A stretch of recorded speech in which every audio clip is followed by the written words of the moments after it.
Vladimir Putin. পুতিনের নাম তো আশা করছি সকলেই শুনেছেন। তো পুতিন হচ্ছে রাশিয়ার প্রেসিডেন্ট রাষ্ট্রপতি।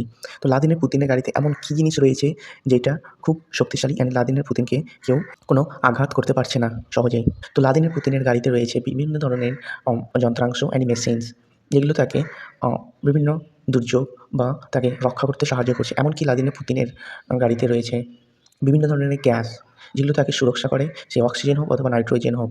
এমনকি ভ্লাদিমির পুতিন এর গাড়ি হচ্ছে একটা ওয়াটার প্রুফ, মানে যদি পানিতে ভাসিয়ে দেওয়া হয় তাও কিন্তু পানি জাহাজের মতো সেই কারটা ভাসবে। আর ভ্লাদিমির পুতিন এর গাড়িটা হচ্ছে একটা বুলেট প্রুফ, মানে কোনো ধরনের বুলেট তার গাড়ির উপরে আঘাত করতে পারবে না। গ্লাসে হোক অথবা কাঁচে হোক অথবা অন্য কোনো জায়গায় হোক, তার গাড়িতে কোনো ধরনের আঘাত করতে পারবে না। আর এমনকি ভ্লাদিমির পুতিনের গাড়িতে যখন ইউক্রেন এর যুদ্ধের টাইমে ভ্লাদিমির পুতিনের গাড়িতে একটা চাকায় বম ব্লাস্ট করা হয়েছিল, কিন্তু তার কোনো ক্ষতি হয়নি। এমনকি এই ভ্লাদিমির পুতিনের গাড়িতে 150 মিলিয়ন টাকা নাকি খরচ করা হয়েছে এই গাড়িতে।